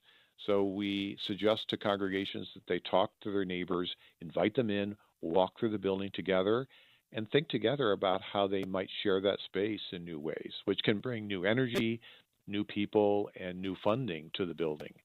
And it's not just about who sits in the pews on Sunday morning or Friday night. It's really about people who can help the congregation take care of the building and use its space in new ways and really have it come alive again in new ways. Yeah, and I love that because there are so many things, I think just in my own community where often the churches are thrown open for a blood drive for the Red Cross or humanitarian efforts, and there are so many great ways to bring people of all faith and of no faith into those spaces, again, for some of that good civic connectedness, that connective tissue that's so important. So as you've looked at this, and I'm especially intrigued with all the work that you did as part of the Philadelphia Historic Preservation Corporation and some of those religious properties. Give us just a little sense of that and how that kind of ties. I think there's a unique tie together with all of this and things that we all should be thinking about. Well, yes. So my work began in Philadelphia, and there are a handful of local programs, but that led to Partners for Sacred Places, which is national. And so we really have a national message and a local message. The national message is, hey, we have hundreds of thousands of sacred places, and most of them really serve a larger public purpose. So what kind of national initiatives might we take? Maybe there are new ways for donors and funders to come together to supply new support to these places. And then locally, we want to help a congregation tell its story more powerfully. We want to help First Methodist Church or St. Patrick's Catholic Church, or, it may be a Mormon place, to tell its story of who it serves throughout the week and help maybe the public realize that, yes, it's a place for that worshiping group, but it's also a place that serves us all. And if we redefine them in a way, it will encourage more people to support them when they need some help. I love that. Such a powerful thing. This is one of those things that we don't talk nearly enough about. It's also one of those things that when you're doing that, whether you're doing some restoration work, whether you're just visiting a local synagogue or mosque or a chapel or church, you tend not to be carrying your Democrat or Republican card. You're wearing your humanity card and your community card. This is an extraordinary work. Bob Yeager, co-founder of Partners for Sacred Places, and those sacred places matter, and I think they matter in our communities more than ever before. Bob, thanks so much for joining us today. It's been my pleasure. Thank you. All right, again, that's Bob Yeager, and I think it's so vital for us as we look at these sacred places, again, all across the country, where we're losing, they're breaking down, where they might have fewer people attending or fewer resources. But those sacred places can be extraordinary spaces for us to have some different conversations together in community. We'll be right back.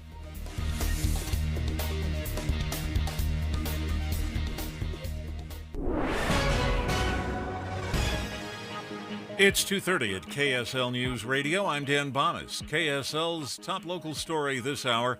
The man accused of killing two people at an Airbnb in Draper in 2022 has now been found guilty. The Salt Lake District Attorney's Office says Daniel Martinez was convicted on 2 counts of first-degree felony aggravated murder on Friday.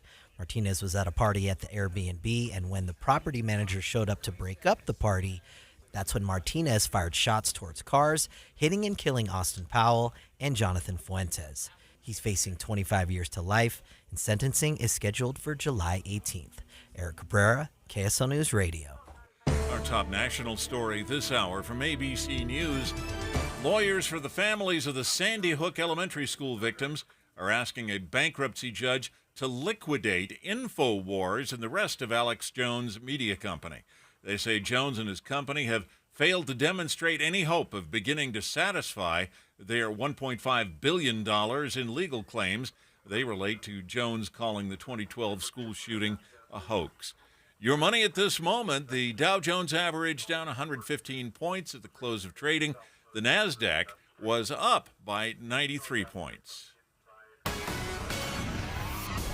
And our KSL weather, we'll see a few showers this afternoon, then it warms right up through the rest of the week. That's next.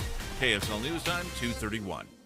It's a priority for us at this station to bring you all sides of a story and to talk about the news fairly, completely. Get all the facts and be really aware. Utah's Morning News with us, Tim and Amanda. Weekday mornings 5 to 9 on KSL News Radio. I'm Jason Walton, candidate for U.S. Senate. I'm recording from the Tucson sector of our southern border, and nobody's here. Our government should defend our territory, but President Biden, Mitch McConnell, and career politicians are funding war in other countries while the cartels are waging unchecked war here on American soil. I'm standing up to build the wall, end catch and release, and secure the border. Stand with me. I'm Jason Walton. The cost of food, gas, and interest rates have all risen because career politicians are addicted to spending, causing the federal debt to go up and our money's value to go down. My opponents are all big spending career politicians, but I'll stop runaway inflation by passing a balanced budget amendment, forcing the government to spend only what we give them. I'm Jason Walton, a Republican candidate for U.S. Senate, and I approve this message. Paid for by Friends of Jason Walton for Senate. In a world where ugly siding, leaky gutters, and inefficient windows are sapping homeowners of their will to live, one company must save us all. This year, join RGS Exteriors as it embarks on a mission to eliminate outdated home exteriors, one Utah home at a time. Every plank of old, ugly siding must be replaced. Every leaky gutter must be eradicated. Every inefficient, energy-sapping window must be vanquished. Once and for all. Begin your epic remodeling quest by calling RGS Exteriors for a free estimate. Discover how a heroic team of experts will save your siding, gutters, or windows for a fair, no-nonsense price. Call RGS Exteriors at 801-280-3110 or journey online to rgsexteriors.com. RGS Exteriors, coming soon to a home near you. My friends at Dave's Bernina in St. George and Provo are having a big spring sale, so you can get her the sewing machine that she dreams of. Featuring for a limited time, 2.99% finance offer for 60 months on certain machines. And did you know that magic is coming? The top-of-the-line, all-new Bernina 990. Come in for exciting special pre-order offers. Hurry in for amazing bargains on trade-ins, classroom, and demo machines that come with warranties. Many models on display, from Burnett to Bernina 435, 735, and 475 Cape machines. Even the Bernina 790 Pro, while they last. And this week only, discounts on Bernina accessories and hoops. Whether it's for mom, sister, daughter, or the new graduate, the perfect gift for her is at Dave's Bernina. This is the savings event for you. Dave's Bernina, 691 East St. George Boulevard and 2017 North 550 West in Provo. Traffic and weather together, brought to you by Sinclair's DinoPay app. Save up to 20 cents per gallon. Here's Ricky Meese. We do have traffic backing up onto the main flow of I-215 southbound. It's due to a left lane blocked with road work on the exit from eastbound I-215 at State Street. Again, backups are in the area. And we also have an accident called out 1100 East Yale Avenue. That's approximately 1200 south.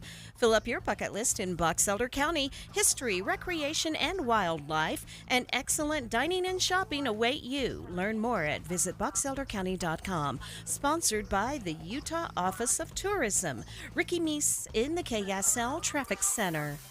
We'll see some showers this afternoon with a high of 78. Partly cloudy, 78 tomorrow. Then it heats up with highs in the 90s by Thursday. Right now, 75 degrees and cloudy. I'm Dan Bomas from the KSL Common Spirit Health Studios. Listen online at kslnewsradio.com for Utah's news, traffic, and weather station. Inside Sources. Inside Sources. America's voice of reason. Boyd Matheson On Utah's home for elevated conversation. Inside Sources on KSL News Radio.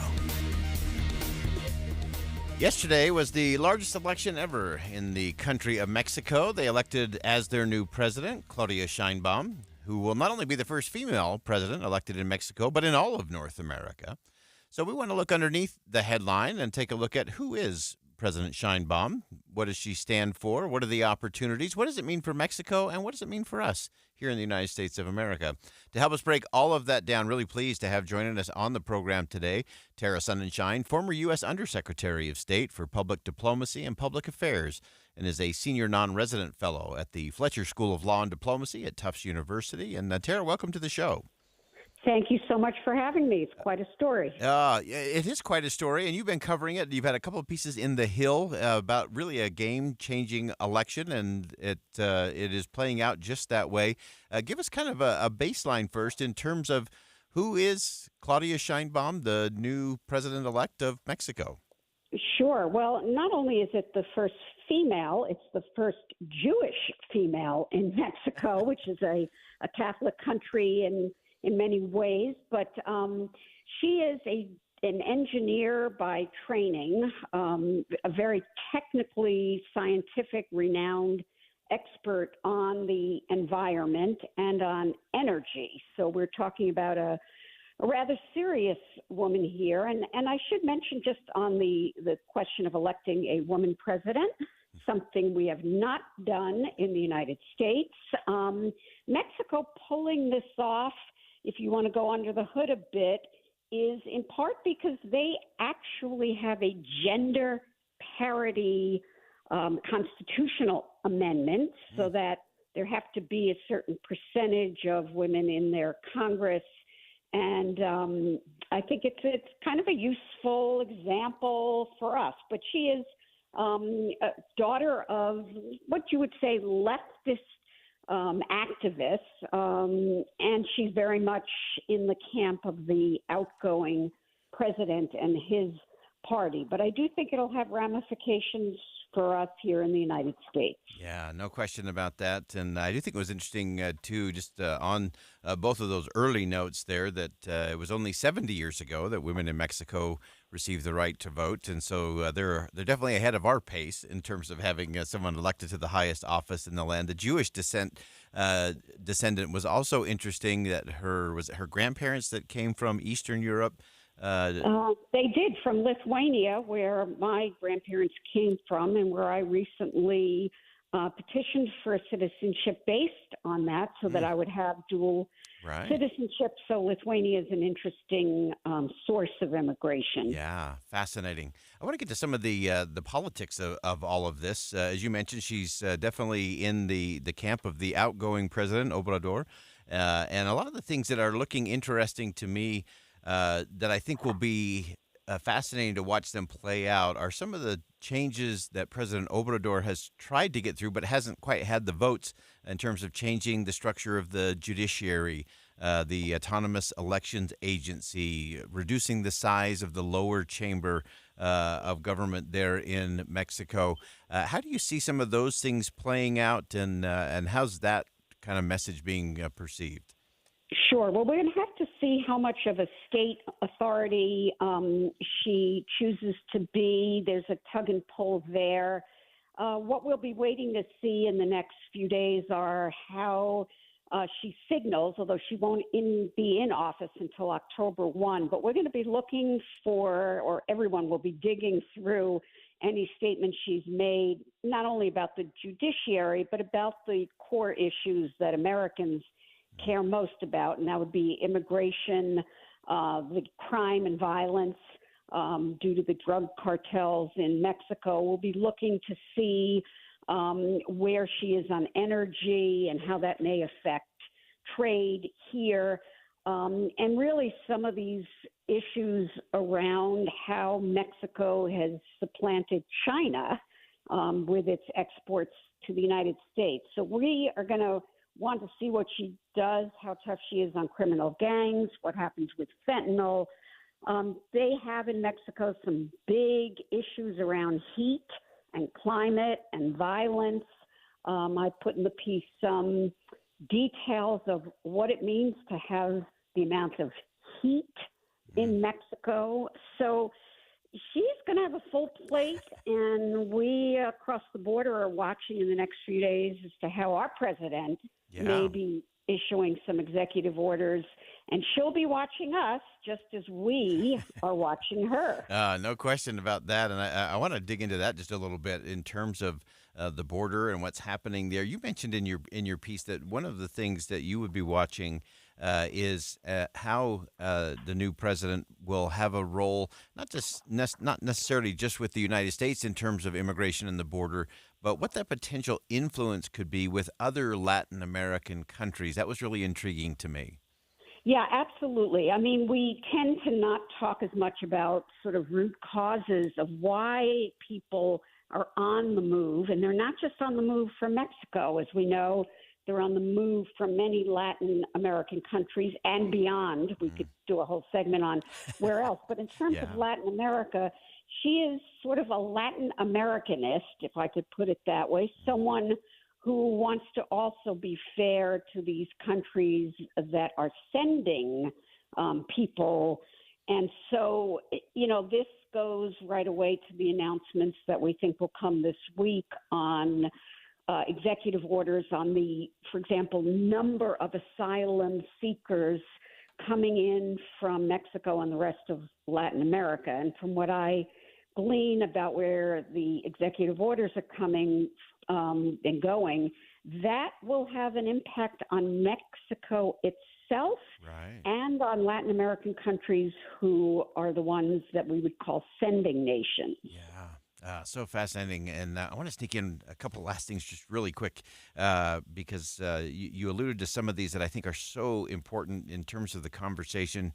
The 200-plus organized crimes and crime gangs that are there in Mexico, just the danger of running for office and being in office is pretty stunning. We don't really think about that here in the U.S. in these kinds of numbers, the number of assassinations and whether candidates or people in office that have been killed.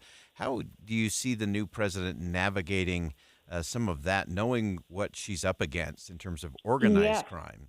We in the United States talk about political violence, but nothing is quite like seeing 12 people murdered in Acapulco in April, a place that we kind of think of as a resort place, the gender-based violence that has come along with the advancement of female candidates, a mayoral candidate just gunned down on the first day of her campaign at the age of 37. And these criminal gangs, we're talking about gangs that in total employ maybe 150,000 people who work for these cartels. And so I do think getting some of the violence under control, and also for all of us seeing the innate political violence that can come when societies get out of control.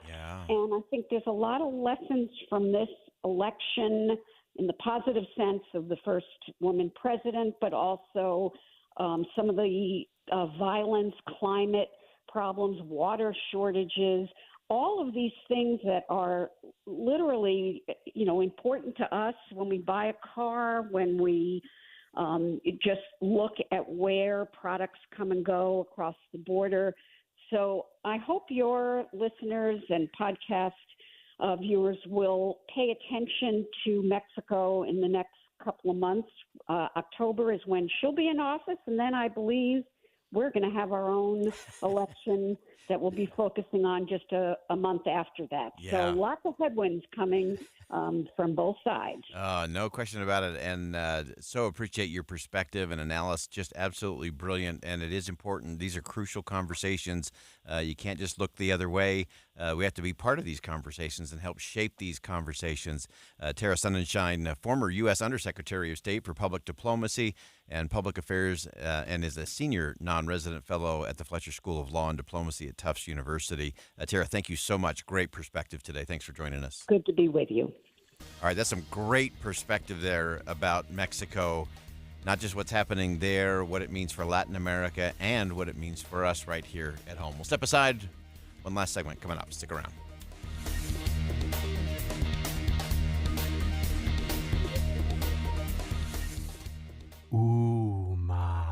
What was that? That is business phone bliss with the Ooma Cloud Phone System. It handles all our voice, video, and messaging needs. You sound very... Calm? I am. Ooma has everything I need to run my business more efficiently, like virtual receptionist, call routing, and video conferencing. And it starts at just $19.95 per month per user, plus taxes and fees. Ooma. Nice. Find your business comm at ooma.com/radio. Angie's List is now Angie, and we've heard a lot of theories about why. I thought it was an eco move. Fewer words, less paper. No, it was so you could say it faster. No, it's to be more iconic. Must be a tech thing. But those aren't quite right. It's because now you can compare upfront prices, book a service instantly, and even get your project handled from start to finish. Sounds easy. It is, and it makes us so much more than just a list. Get started at Angie.com. That's ANGI, or download the app today.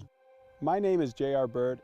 As mayor of Roosevelt, I increased transparency, led the charge to pass term limits, and kept taxes low.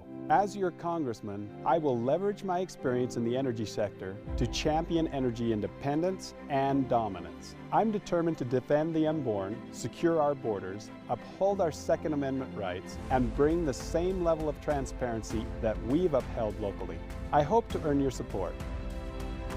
Paid for by Bird for Congress. Sign up for KSL text alerts and you could win cash. Text the word cash to 57500 for a chance to win $250. That's cash to 57500. Plus, you'll get breaking news and traffic updates right to your phone. Want to win more prizes? Text contest to 57500. Jazz fans, text the word jazz for breaking Utah Jazz news. And Cougar fans, text BYU to 57500 for the latest on the Cougars. Message and data rates may apply. For an alternate entry method and complete contest rules, go to KSLNewsRadio.com. You know, Deb, you and I have had this conversation so many times. We think, oh, I wish I had a little more light here or maybe a ceiling fan there. That's why we love Master Electrical. So anytime we have an electrical problem, we know we can call them and they will give us their upfront pricing guarantee. Because we're not going to do it yourself. We're going to leave it to the professionals. And this upfront pricing guarantee is fantastic. I'm sure you've been bitten by bids in the past where they say, oh, that's going to take half a day.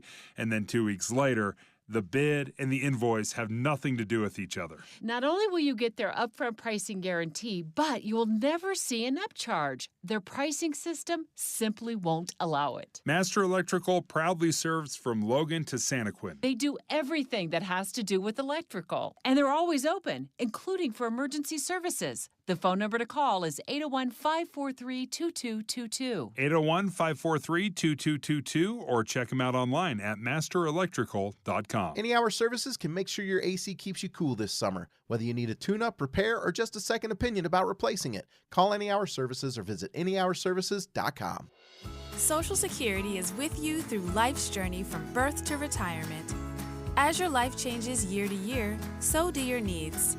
For over 80 years, Social Security has helped to meet your needs and is committed to improving access to the services that make a difference in your life.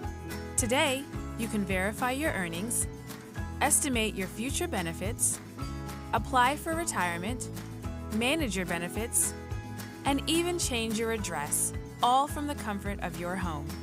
Social Security's online services help put you in control with secure access to your information anytime, anywhere, allowing you to spend more time with family, friends, or simply just enjoying the day.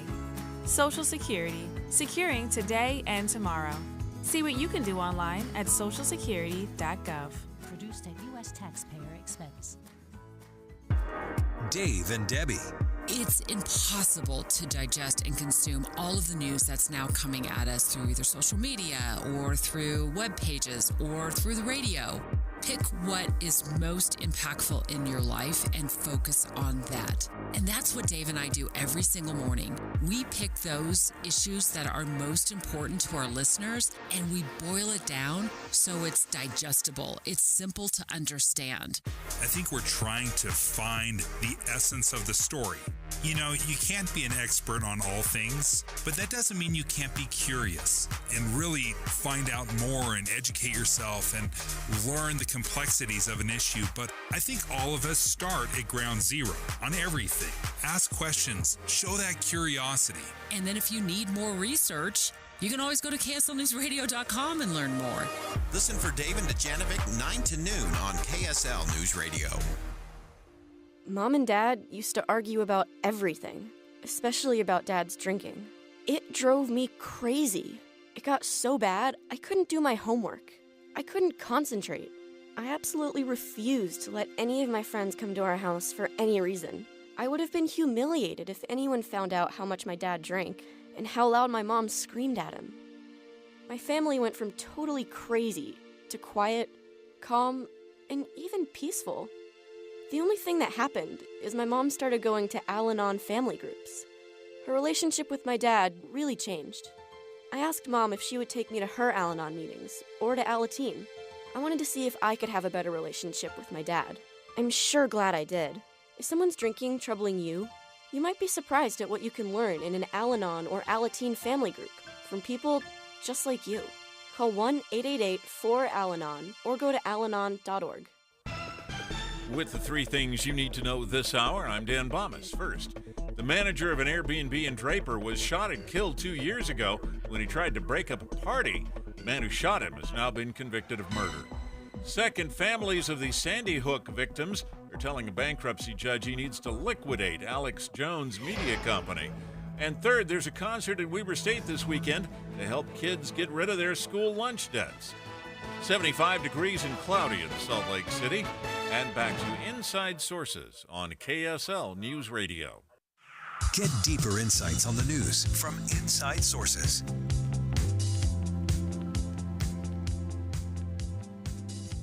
Welcome back to Inside Sources here on KSL News Radio. It's great to be with you today, as it always is. I am Boyd Matheson, and as we round out the program today, I've often said on this program that one of the things that I love most about it is I get to learn new things all the time. I get exposed to people who think differently, who live differently, who do all kinds of things different than I do, and I love that. And in some spaces, it's a real holy envy as I learn how people have different traditions and different ways of approaching issues, politics and business and all the things in between, and then just a whole host of people who just go out and make a difference because they do it different every day. So over the weekend, I was listening to a podcast, and it just blew my mind. So I want to share a story that I heard in this podcast that was actually all about writing, by the way. And the story goes of a young saxophonist who got this rare opportunity to play with world-renowned bassist Charlie Mingus. Now, that's like an opportunity of a lifetime for a young jazz musician.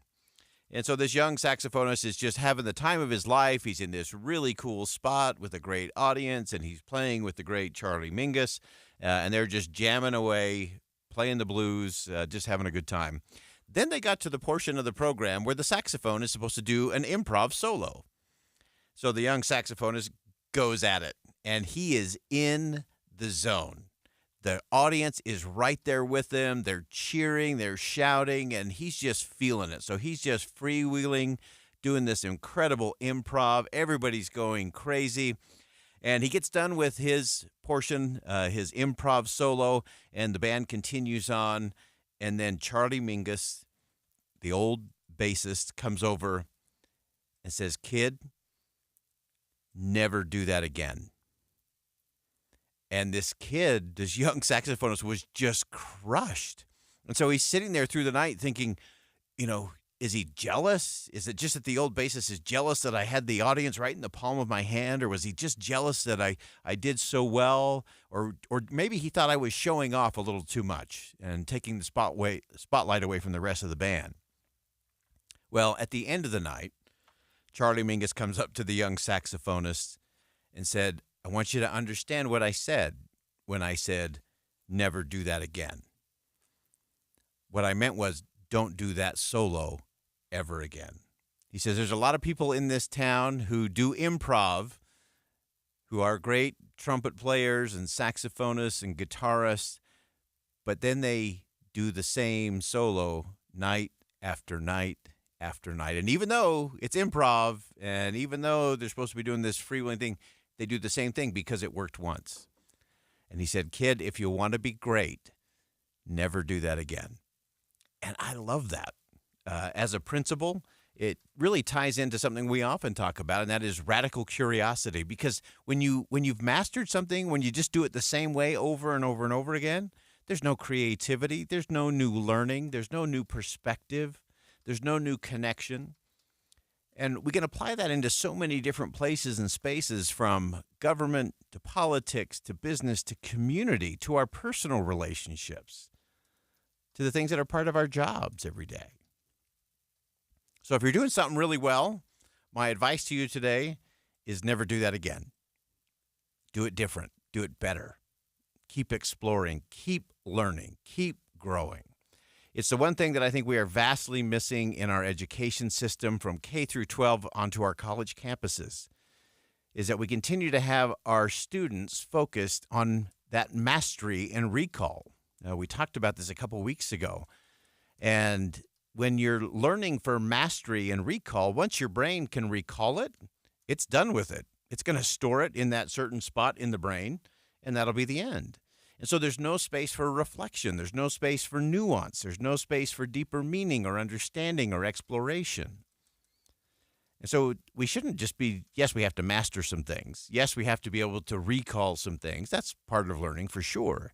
But when we make that the be-all, end-all portion of the program, we're inhibiting the more important things in all of our learning and in all the things that we do every day. So if you're doing it incredibly well, never do that again. Do it different. Keep exploring. The people I love the most, and the people who I think are the great innovators of the world and the great leaders of the world, are those who are constantly learning, who constantly use the phrase, wow, I never thought of it that way. Or, wow, I'm going to totally try that. That is a new approach to me. I want to give that a shot. Because they're constantly learning, constantly growing. President Russell M. Nelson of the Church of Jesus Christ of Latter-day Saints, who in less than 100 days will be 100 years old. Some of his colleagues mentioned once that they have never heard him utter the phrase, I knew that. He can listen to anyone. And even though he's probably the smartest guy in the room, he never says, oh, I know that. Or, oh, I already knew that. He just asks better questions because he's never going to do it the same way again. And that's a test for all of us. So if you're doing something really great today, never do it that way again. Do it better. Do it different. Keep exploring. Stay radically curious about people you disagree with, about people you love, about people you care for, people you work with. That radical curiosity will take us to a new place, a better place. And that does it for us on Inside Sources today here on KSL News Radio. I'm Boyd Matheson. Thanks for joining us. And as always, as you go out into the world, make sure you see something that inspires, say something that uplifts, and do something that makes a difference.